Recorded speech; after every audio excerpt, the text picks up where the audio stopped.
Hola amigos y hermanos, buenas noches, Dios les bendiga, tardes, noches ya en otoño, en la estación de otoño, de tal manera que la luz solar ya a estas horas ya no nos pega tanto.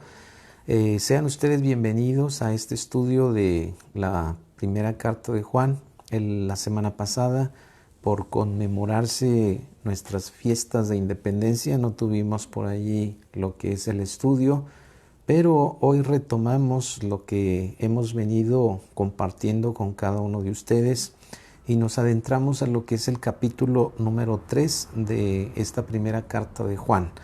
Creo que hasta aquí hemos entendido, espero yo, hemos entendido el propósito de Juan al escribir esta primera carta.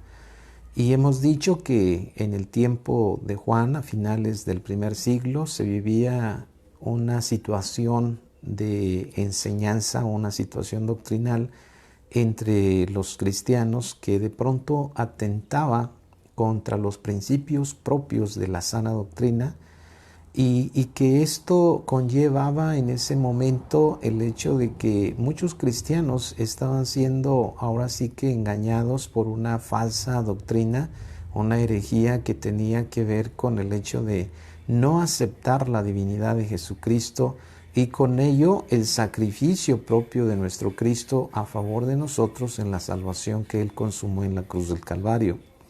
De tal manera que Juan expone en esta su primera carta toda una defensa del Evangelio, toda una defensa de la doctrina sana que él como discípulo, o el último de los discípulos, estaba enseñando, tratando de enseñar a los cristianos de su época. Pero veamos que no solamente para los cristianos de la época sirvió aquello que Juan, el apóstol, escribió, sino también para nosotros, porque no solamente hoy es una corriente filosófica, son muchas corrientes filosóficas las que de pronto atentan contra lo que viene a ser la sana doctrina, y es por eso el motivo de que su servidor haya contemplado el hecho de compartir esta serie de estudios con ustedes, que yo espero que esté siendo de bendición para todos y cada uno, y ojalá que los comentarios puedan vertirse. Si usted tiene un comentario, si usted puede participar con algo, seguramente que vamos a darle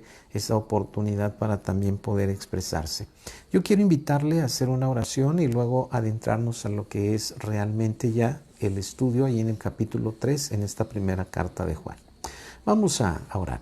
Padre bendito, te damos gracias porque tú eres bueno, porque tu misericordia es por siempre y para siempre. Y Señor, estamos aquí congregados a través de este medio de difusión, a través de esta red social, con la finalidad, Padre, no de que el hombre sea alabado, no de que el hombre sea quien se lleve los créditos, sino con la finalidad de que tu nombre sea ahora sí que glorificado, Señor, como debe de ser.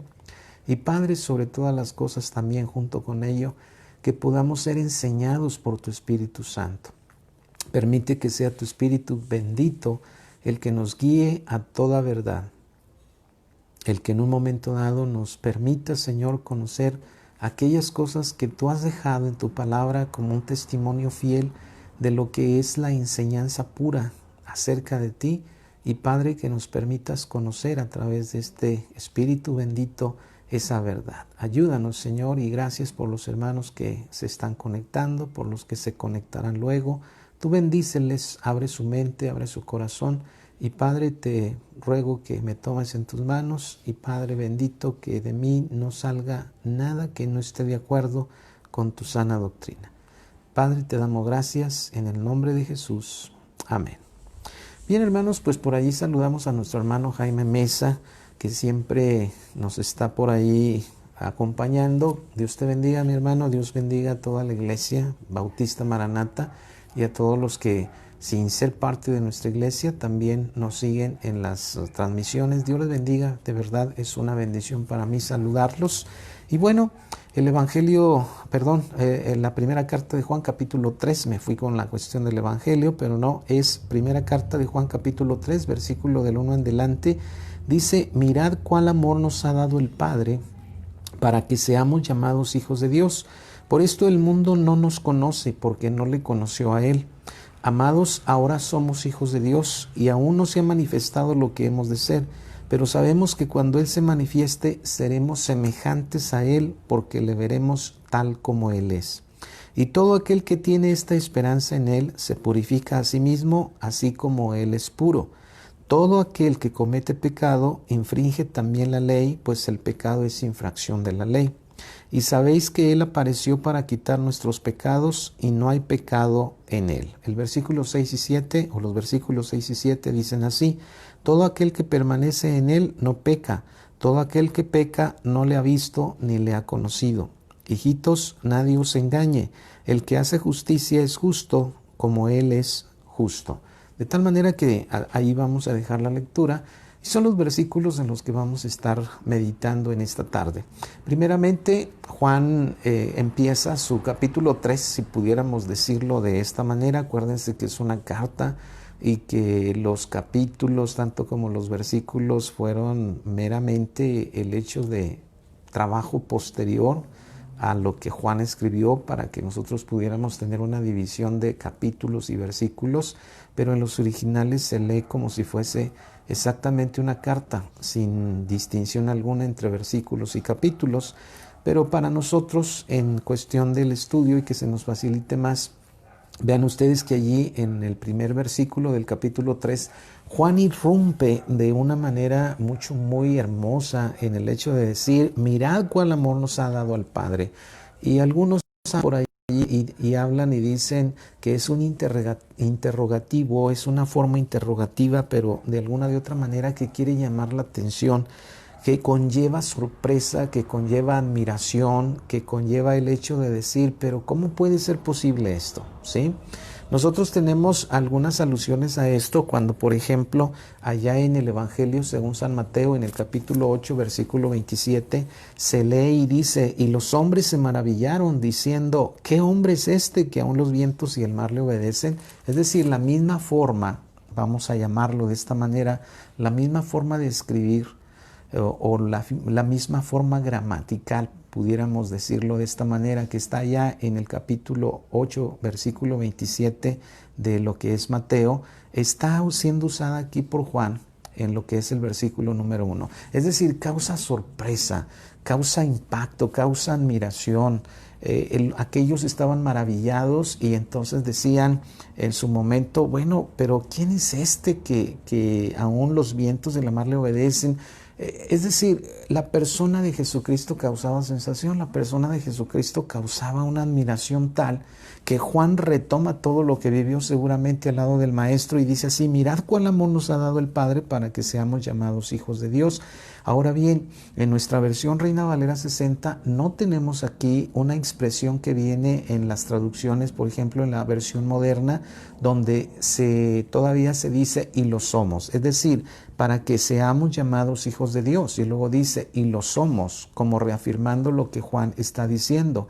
Y es una manera muy característica de Juan, se llama parentético, en la forma en la que él reafirma algo que ya ha dicho. Y en este caso Juan no se queda corto, nuevamente vuelve a decirlo: somos llamados hijos de Dios, o para que seamos llamados hijos de Dios, y lo somos. Nuestra versión Reina Valera no lo toma así, porque sigue un texto diferente en la traducción, o de donde tomó la traducción. Pero bueno, de alguna de otra manera, para que lo podamos entender, lo que aquí se está diciendo es el hecho de que hay una sorpresa, es una forma de expresar sorpresiva de Juan, de decir: necesitamos considerar y necesitamos ver. Debe de sorprendernos a nosotros esa acción de Dios. Es decir, como mira nada más, no podemos creerlo, pero mira nada más la clase de amor, la calidad del amor que nos ha dado el Padre. Y es que el amor de Dios es así. El amor de Dios es un amor que no se puede medir. El amor de Dios es un amor que no está condicionado por lo que nosotros hagamos. El amor de Dios es un amor agape, como en el original se lee ahí.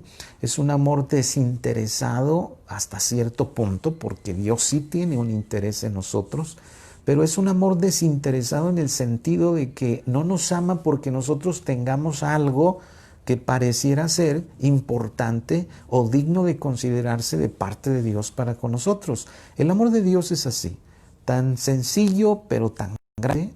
El amor de Dios es de una manera tal que no toma en cuenta lo malo que podemos ser, sino que aún en medio de nuestra maldad, en medio de nuestro pecado, Él nos amó para poder llamarnos a salvación. Entonces aquí Juan verdaderamente nos recuerda que nosotros hoy en pleno siglo XXI, amados hermanos, necesitamos sorprendernos, por decirlo de alguna manera, o maravillarnos, quizás sea la palabra más propia. Necesitamos maravillarnos día con día del hecho de saber que Dios nos amó y que Dios nos ama y que Dios nos quiso salvar y que Dios quiso mostrar en Jesucristo su amor.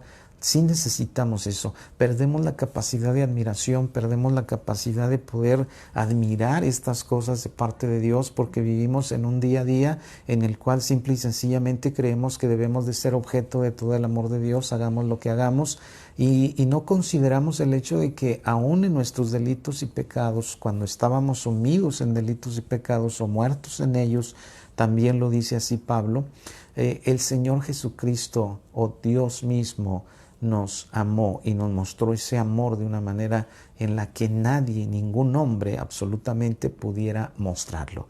La verdad es así.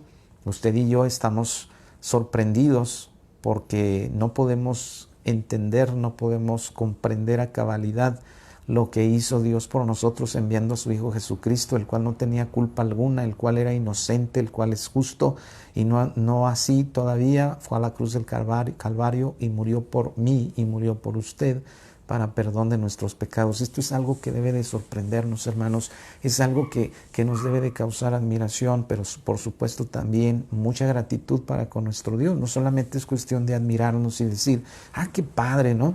Qué bonito que Dios me haya salvado, qué bueno que Dios me haya perdonado, qué bueno que Jesús haya muerto por mí.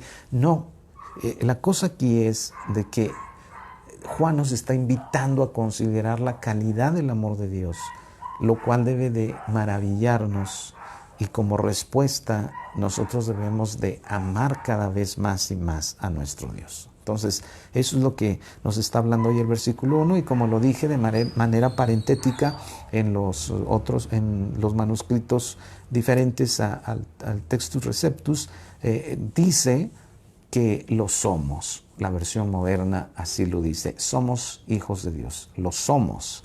Por esto el mundo no nos conoce porque no le conoció a Él.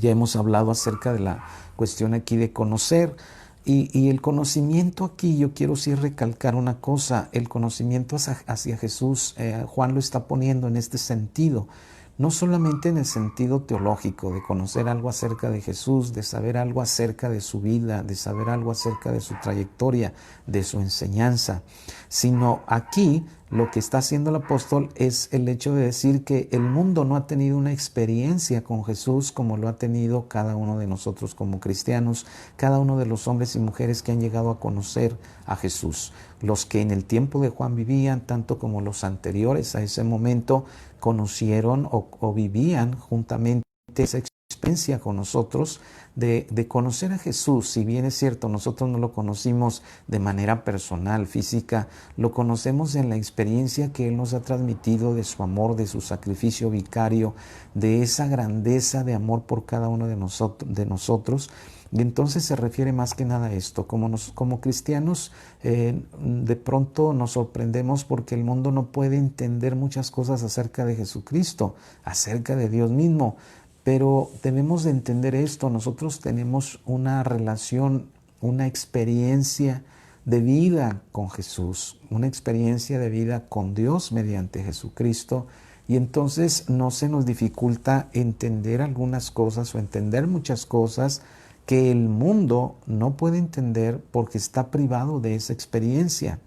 De tal forma que aquí la palabra conocer no tiene que ver con el hecho de saber algo acerca de Jesús en el sentido teórico, sino de conocer a Jesús en el sentido completo de la expresión.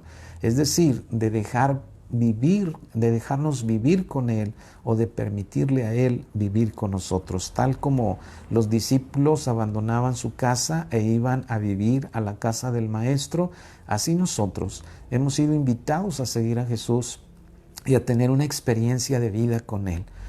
Creo que por más que una persona lea la Biblia, pero si se queda hasta allí y no da el siguiente paso, que es reconocer su pecado delante de Dios y por lo tanto luego aceptar el sacrificio de Jesucristo en la cruz del Calvario y entonces comenzar a experimentar esa relación diaria con ese bendito Señor y Salvador Jesucristo, creo que nunca va a entender, nunca va a comprender la magnitud de la salvación y la magnitud, por lo tanto, del amor que Dios tuvo para con cada uno de nosotros. Entonces, allí apuntamos en el versículo número 1 esta gran verdad.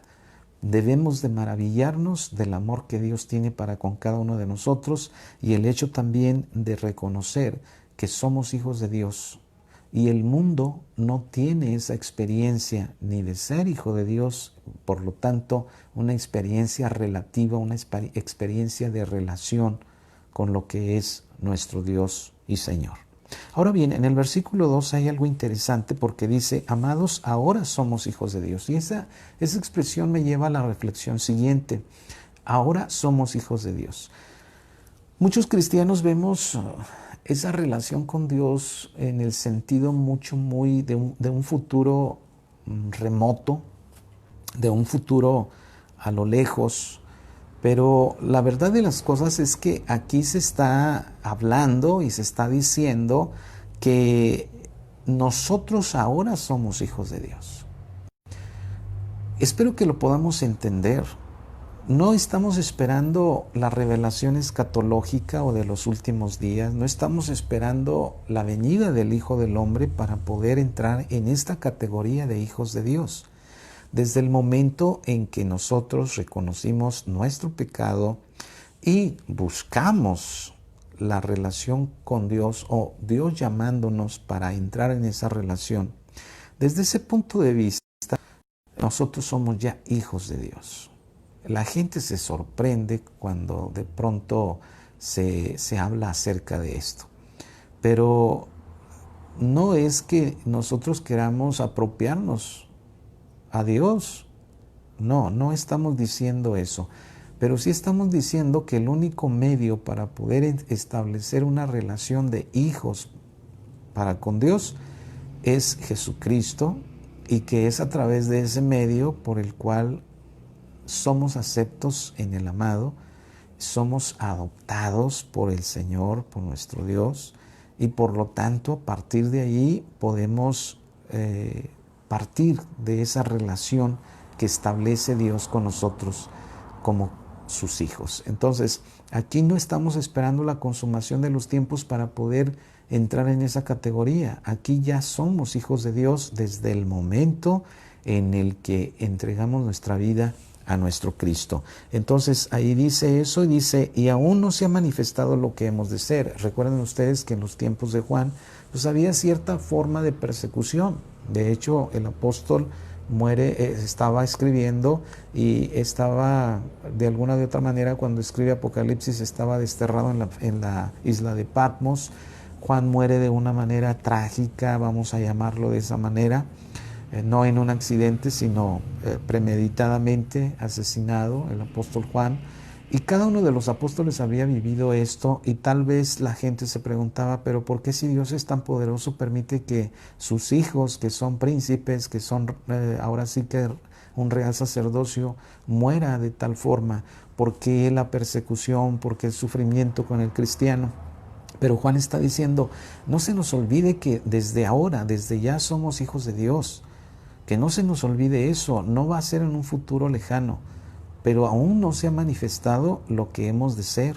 Es decir, como hijos de Dios, pues tomar una posición donde no somos vejados, donde no somos menospreciados, donde esto y aquello. Pero aquí Juan está recordándonos, al menos a los que vivían, a sus contemporáneos, pero también a nosotros, el hecho de que podemos pasar por medio de problemas, podemos pasar por medio de situaciones antagónicas a nosotros, no deseables por nosotros mismos, pero no nos olvidemos nunca, hermanos, en ningún momento nos olvidemos que llegará el momento de la manifestación de Jesucristo y de su reino. Amén. Gocémonos con ello y vivamos con esa esperanza. El hecho de que el sufrimiento va a pasar, todo lo que se está viviendo hoy y lo que se vivirá después, todo aquello a lo que podamos estar expuestos y que nos cause dolor, que nos cause tristeza, que nos pueda arrancar lágrimas, que nos pueda arrancar un llanto inconsolable de esos que de pronto escuchamos por ahí.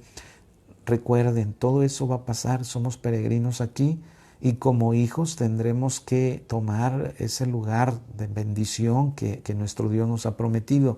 No nos dejemos llevar por la circunstancia, no nos dejemos llevar por lo que nosotros vemos, por los ojos de la vista, por los ojos físicos, por la vista física, sino veamos con los ojos de la fe lo que está más adelante, aquello para lo cual tenemos esperanza en Jesucristo, y seguramente que el hecho de ser hijos de Dios nos da esa esperanza. Dice la palabra del Señor allí: sabemos que cuando Él se manifieste seremos semejantes a Él, porque le veremos tal como Él es. Una esperanza maravillosa es la que nos aguarda entonces, y usted y yo, como cristianos, como hijos de Dios, necesitamos entonces aguardar y esperar esto, y haciendo uso de la fe que nos es dada, estemos firmes, leales a nuestro Cristo en todo momento. El versículo número 3 dice: y todo aquel que tiene esta esperanza, porque es una esperanza, y dice esta esperanza en Él, porque la esperanza realmente está en Jesucristo. La esperanza no está en la iglesia, la esperanza no está en el pastor, la esperanza no está en el hermano que usted más estima, la esperanza no está en ninguno de nosotros, la esperanza está en Jesucristo. Y esto tenemos que entenderlo muy bien, hermanos amados. Hay muchas ocasiones en las que por algún conflicto, por alguna desaveniencia, por algún mal testimonio, por algo que de pronto se cruza en nuestro camino, en nuestras relaciones como cristianos, como que nuestra fe se debilita y empieza a venir hacia abajo. Recuerde, dice que nuestra esperanza está en Él, y la forma en la que se escribe en el griego es muy puntual. No está sobre nadie más, está sobre Él, se finca en Jesucristo. Si no es Cristo nuestra esperanza, entonces no tenemos esperanza. Si nuestra forma de vivir no se finca en Jesucristo, si no se finca en cualquier otra persona o en cualquier otro objeto de fe, definitivamente nuestra vida no va a avanzar. Necesitamos estar seguros de que nuestra fe está puesta en Jesucristo. Y entonces el que tiene esta esperanza, dice Juan, se purifica a sí mismo, así como Él es puro. Y aquí también tenemos un comentario que apuntar, que hacerles de su conocimiento. Hay un tipo de movimiento que se llama perfeccionismo. No sé cuántos de ustedes hayan escuchado hablar acerca de él, pero el perfeccionismo habla y como que de pronto tiende a glorificar al hombre y no a Dios. Pero también tiene esta cuestión de señalar al cristiano que de repente puede pecar, puede caer, y lo señala y dice, pues no, que es cristiano. Es decir, la idea perfeccionista, la filosofía perfeccionista es: tienes que ser igualito a Jesús, sin pecado. Pero creo que Juan no maneja esta idea aquí. Juan maneja la idea de que, y lo dice más adelante porque lo vamos a ver, de que el que es hijo de Dios se guarda para sí mismo. Y la idea en se purifica a sí mismo está en el hecho de que el deseo del cristiano es de guardarse para Dios, es el de buscar la relación cordial con ese Dios y someterse voluntariamente a la voluntad de Dios, para poder vivir de acuerdo a los estándares del reino de Dios, del reino de Cristo, no del reino de este mundo. Entonces, se purifica a sí mismo, no quiere decir que sea un puritano, no quiere decir que sea un santurrón, no quiere decir que sea alguien que vive enclaustrado, no quiere decir que sea una persona ascética, separada del mundo. Quiere decir que es una persona que se da cuenta de su realidad, se da cuenta del Dios a quien sirve, y entonces en relación a eso quiere guardarse, porque ese Dios bendito y maravilloso, se dio a sí mismo para salvación de su alma. Entonces, aquí tenemos esto. Hasta aquí podemos decir lo siguiente: debemos de maravillarnos, amados hermanos, debemos de maravillarnos con el amor que Dios ha puesto para con nosotros en la persona de Jesucristo. Una calidad de amor incomparable, no lo hay en la tierra. Recordemos que somos hijos de Dios desde ya. Recordemos que tenemos una experiencia personal con Jesús. Esto no lo tiene el mundo. El mundo tiene un conocimiento teórico, pero no tiene un conocimiento práctico, experimental, como usted y yo lo tenemos. Recordemos que somos entonces hijos de Dios desde ya, que no estamos esperando un acontecimiento escatológico. No estamos esperando la misma venida de Jesucristo para en ese momento convertirnos en hijos de Dios. No, lo somos ya, pero no se ha manifestado lo que hemos de ser. Tengamos paciencia, mis amados hermanos. Llegará el día, yo no sé cuánto sea, yo no sé cuánto se tarde, no sé si sea mañana, no sé si sea dentro de un mes, no sé si sea en un año, no sé si sea en cientos de años, pero es una certeza, esto va a ser posible, esto va a pasar porque el Señor Jesucristo lo prometió y entonces dice que seremos igual a Él. Y todo aquel que tiene esta esperanza, recordemos, si tú tienes esta esperanza, entonces tu responsabilidad es buscar esa relación con Dios a través de Jesucristo y por lo tanto a partir de ahí vivir de acuerdo a los estándares que nuestro Dios nos está dictando. El versículo 4 dice: todo aquel que comete pecado infringe también la ley. Y aquí se usa una expresión en el idioma original donde no solamente es infracción a una parte de la ley, sino que en el original quiere decir que es deudor a toda la ley. Por lo tanto, el que peca no solamente peca en un sentido de un solo mandamiento, sino que cuando así lo hace, peca contra Dios en toda la extensión de la palabra. Ahora bien, no quiero causar polémica alguna, no quiero ser de ninguna manera impositivo, pero la cuestión aquí es, si bien es cierto que la ley fue dada por Dios a Moisés para que el pueblo que vagaba por el desierto pudiera conducirse y pudiera reconocer en su momento que Dios es un Dios santo, santo, santo, también es cierto que aquella ley de alguna de otra manera sirvió, porque no podemos decir no sirvió, no valió, no tuvo efecto alguno. No, lo tuvo, y lo tuvo de tal manera que Israel, el pueblo de Dios, ahora sí que miró que a través de la ley el hombre no puede ser salvo. Lo que pasa es que sigue empeñado, y hasta el día de hoy los israelitas, los hebreos siguen empeñados en el sentido de querer observar algo que ya no está en función, algo que definitivamente sirvió en su momento para guiarnos a Cristo, pero ahora, como dice el Nuevo Testamento, toda la ley y los profetas se cumplen en él.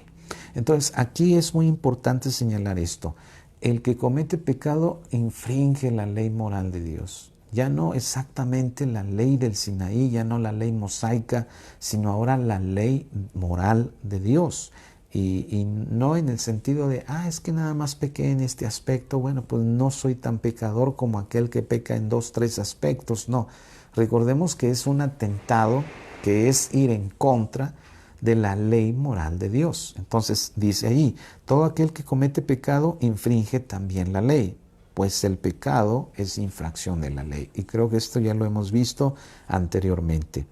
Dice ahí, nuevamente vuelve a recalcarlo: y sabéis que Él, o sea Jesucristo, apareció para quitar nuestros pecados y no hay pecado en Él. Nuevamente Juan está poniendo en claro la divinidad de Jesús, pero también, por otra parte, está poniendo en claro su humanidad cuando dice no hay pecado en Él. Y el versículo 6 y 7, hermanos, dice: todo aquel que permanece en Él no peca, todo aquel que peca no le ha visto ni le ha conocido. Dice el verso 7, hijitos, nadie os engañe, el que hace justicia es justo como Él es justo. Y aquí en el versículo número 6 y el versículo número 7 está escrito gramaticalmente en la misma forma, señalando el sentido siguiente. El hecho es de que el que realmente no conoce a Jesús, el que no conoce a Dios, comete pecado, ¿sí?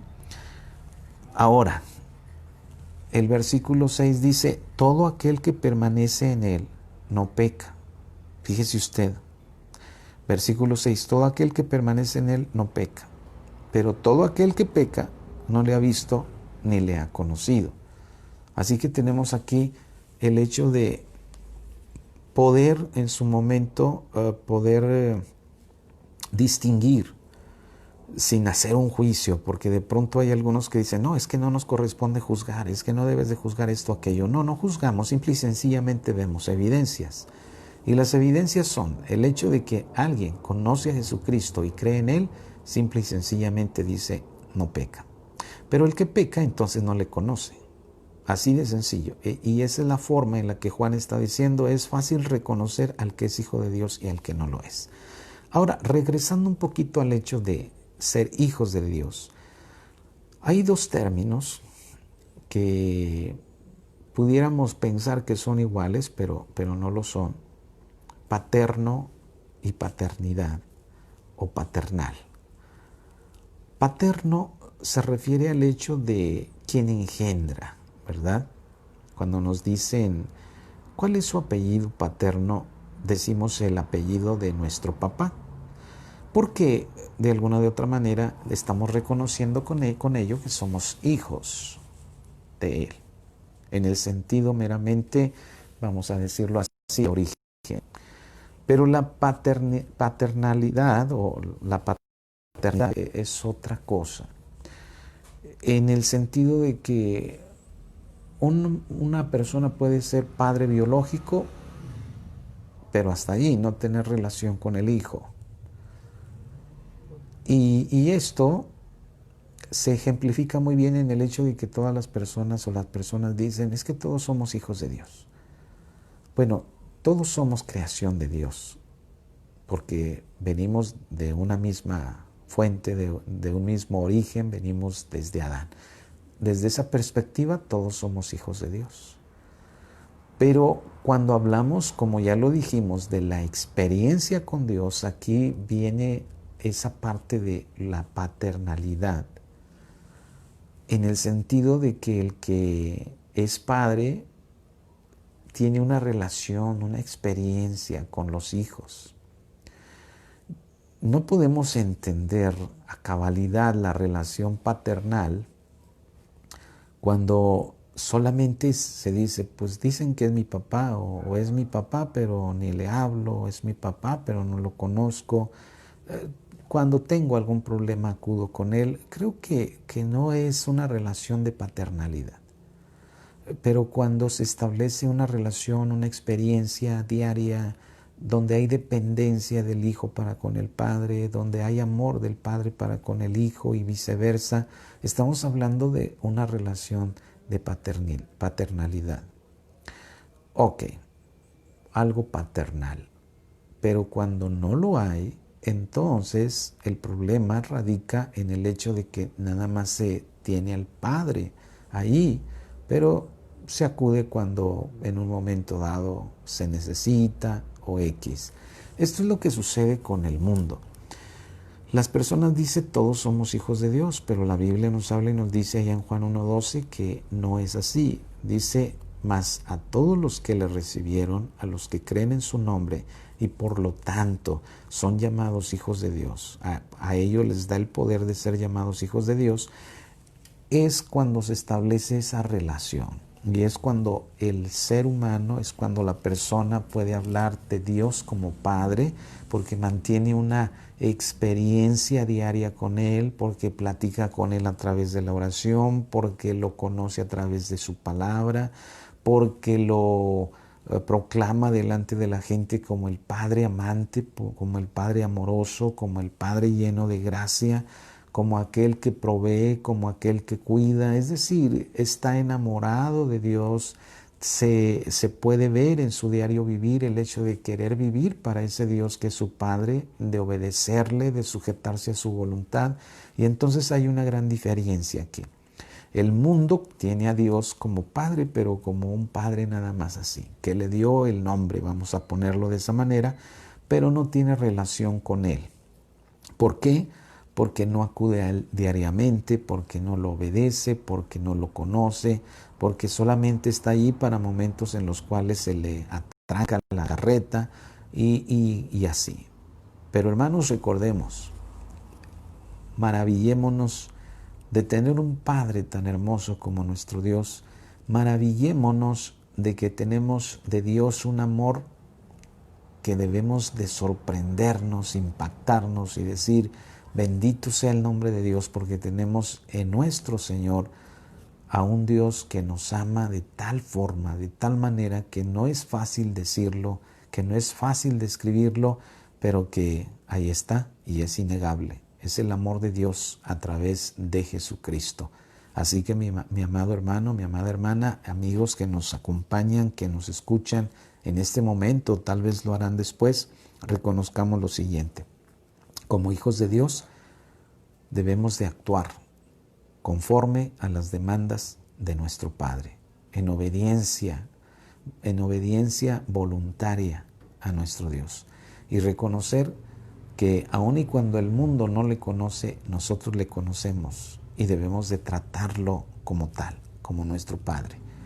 Juan escribía esto porque definitivamente en el tiempo en el que él vivió, las normas de comunión con Dios las había ahora sí que fincado el hombre de acuerdo a una filosofía completamente ajena a lo que la enseñanza bíblica pudiera enseñarles, valga la redundancia, porque se habían hecho a un Dios a la medida, y desgraciadamente quiero decirlo así, el día de hoy la gente tiene un Dios hecho a la medida de cada uno, pero ese Dios no te funciona, querida persona, ese Dios no sirve. El Dios de la Biblia, el Dios que marca los estándares, que marca lo que en un momento dado pide de nosotros, ese es el Dios que realmente puede salvarte. Ese es el Dios que busca que tú seas salvo. Así que quiero dejarlos con este pensamiento de que nos debemos a Dios por el gran amor que Él nos manifestó en Jesucristo. ¿Incomprensible? Sí, definitivamente incomprensible. Creo que nos vamos a morir y no lo vamos a comprender, pero ¿sabe una cosa? Llegaremos a entenderlo cuando estemos en la gloria con nuestro Dios. Así que por hoy, Dios le bendiga. Gracias por mantenerse conectado a quienes lo hicieron. Gracias a usted que está también por ahí. Dios me lo bendiga, Dios le guarde y le vemos en el próximo estudio bíblico de la primera carta de Juan, próximo miércoles 7:30 de la tarde, primeramente Dios, nos volvemos a ver por este medio. Que Dios le bendiga, un saludo para todos los que en un momento dado hacen posible que estemos de alguna manera siendo escuchados, siendo vistos a través de este medio. Pues Dios los bendiga, Dios los guarde. Y recuerden, hermanos, también nuestra iglesia, el templo de nuestra iglesia está abierto ya tenemos un mes y semana reuniéndonos en nuestro templo. Los invitamos, estamos guardando las medidas de sana distancia, todo el protocolo que debe de haber y ojalá que pronto lo veamos a usted que todavía por situaciones muy personales no nos ha acompañado. Que Dios me lo bendiga, Dios le guarde y asimismo a todos y cada uno de ustedes que pasen una placentera noche, un descanso muy gratificante y que Dios lo bendiga hoy y siempre. Que el Señor le bendiga, Dios le guarde, nos vemos en la siguiente.